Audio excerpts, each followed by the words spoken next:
नमस्कार दोस्तों, मैं अंकुर उपाध्याय स्वागत करता हूं आप सभी का एक बार फिर से अपनी नई वीडियो में। दोस्तों यहाँ पे आप सभी के साथ बात करने वाला हूं ओला इलेक्ट्रिक के बारे में। एक बार फिर 5% की तेजी देखने को मिल रही है आप सभी को। शेयर के प्राइस में 43 रुपीज के ऊपर निकलता हुआ दिख रहा है। दोस्तों वन साइडेड व्यू था मेरा फ्राइडे कि ये मत सोचो कितना चल गया है, ये सोचो कि अब लेना है। और मैंने आपसे क्लियरली बोला था मैं फाइनेंशियल फंडामेंटल्स के बेसिस पे ले ही नहीं रहा हूं, मैं टेक्निकल बेसिस पे ले रहा हूं। मैंने आप सभी के साथ ये भी बोला था कि मेरे को फ्राइडे का ही लो स्टॉप लॉस के रूप में रखना है, वही मेरे लिए काम कर जाएगा। और अगर मैं वो नहीं रख सकता हूं तो फिर मैं 37 का रख लूंगा। फ्राइडे का लो 37.72 का था।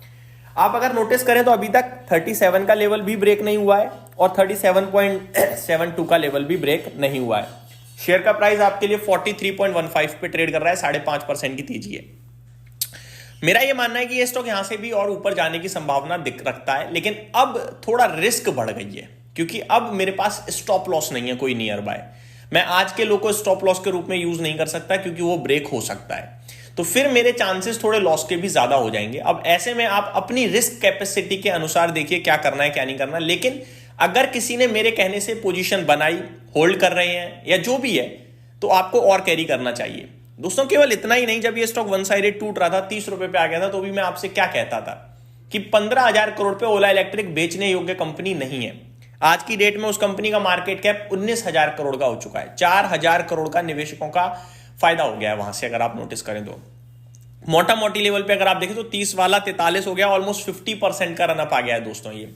तो ये कभी कभार चीजें आपको समझनी पड़ती हैं कि टोटल कंपनी मेरे को किस भाव पे मिल रही है, उस भाव पे उस कंपनी की इज्जत होनी चाहिए या नहीं होनी चाहिए। तो गिर रहा था, प्रमोटर्स बेच रहे थे, वो हमें बाद में पता चला, लेकिन 15,000 करोड़ पे ना बेचने वाला डिसीजन भी सुपर्ब रहा। अब यहां से टेक्निकल टर्म्स पे हम और कैरी करने के लिए व्यूअर्स को बोलेंगे क्यों। फ्राइडे को 28-28.5 करोड़ शेयर्स ट्रेड हुए, जिसमें करीब 20.5% की डिलीवरी परसेंटेज आई। तो वॉल्यूम से लौटे वापस से और तेजी भी दिखी। दूसरी बात, अभी भी मैं अगर नोटिस करूं तो 15-16 करोड़ जो शेयर्स ट्रेड हो चुके हैं ऑलरेडी इस स्टॉक में, वो सुबह 11:30 बज रहे हैं अभी। तो शुरुआती 2 घंटे में ही, 2.25 घंटे में आपके लिए 15 करोड़ शेयर्स यानी कि हैवी वॉल्यूम आ रहा है, तेजी बन रही है। तो फिर कहीं ना कहीं इसमें अप मूव है।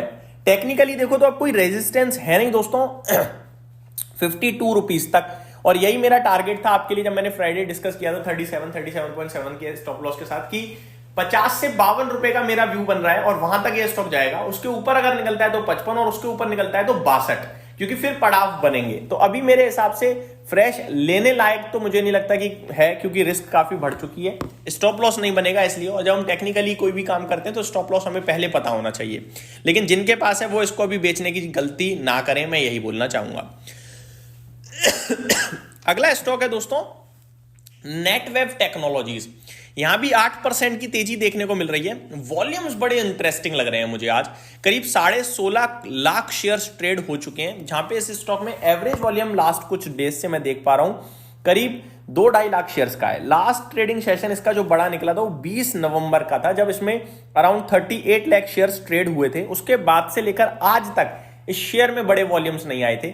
आज फाइनली वापस बड़े वॉल्यूम जनरेट हो रहे हैं। शुरुआती 2 घंटे 15 मिनट में ही आज स्टॉक में 16.5 लाख शेयर्स ट्रेड कर चुके हैं और धीरे धीरे वॉल्यूम्स और बढ़ रहे हैं। टेक्निकली देखूं तो एग्जैक्टली इसने डबल बॉटम टाइप फॉर्म करा है और इसका जो टारगेट निकल रहा था वो 3330 का निकल रहा है। वो तो मेरे को लगता है अचीव होगा। साथ ही साथ ये स्टॉक भी यहां से और ऊपर जाने के लिए तैयार हो रहा है, ऐसा लग रहा है। तो आज का लो ऑटोमेटिकली बड़ा लो बन जाएगा, क्योंकि वहीं से बिल्कुल बेस से ही घुमा है, 8% का मूव एक साथ दे दिया है।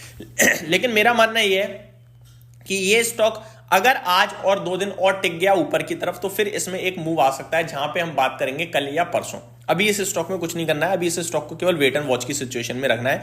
पॉजिटिव लग रहा है। अगला स्टॉक है दोस्तों वारे एनर्जीज। ये गिरता हुआ दिख रहा है 4.5%। कल ही मैंने अपने व्यूअर्स को बोला था कि इसमें अलर्ट दिख रहा है। याद है आपको जब मैंने वीडियो बनाई थी कि 4 स्टॉक्स मैंने बात करी थी, Hyundai मोटर्स की, वारे एनर्जीज की और 2 और थे, जिसमें वारे एनर्जीज को मैंने अलर्ट लिस्ट में रखा था कि टेक्निकली ब्रेकडाउन टाइप सिचुएशन लग रही है। बस एक चीज जो ठीक है वो ये कि विदाउट वॉल्यूम स्टॉक गिर रहा है, लेकिन इस स्टॉक में पोजीशन लेने के बारे में नहीं सोचेंगे। और मैंने आपसे ये भी कहा था कि 2650 के आसपास जाने की तैयारी है।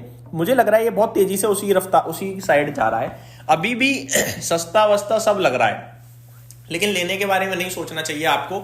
अभी भी इसमें अलर्ट साइड पे ही बैठना चाहिए, मुझे ऐसा लगता है। 5% के समथिंग, 4.5% के समथिंग नीचे है। मेरे को लगता है खराब टेक्निकल्स हैं काफी ज्यादा, और अब अगर ये ऊपर कूदेगा तो वो उछाल होगा। फ्रेश तेजी मुझे लगता है अब इसमें अभी तो नहीं दिख रही है मुझे।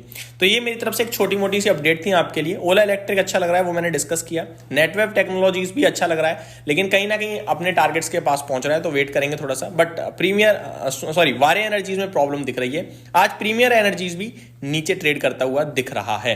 तो ये मेरी तरफ से अपडेट थी दोस्तों। उम्मीद करता हूं डिटेल्स पसंद आई होंगी। Thank you so much for watching this video. Have a great day guys.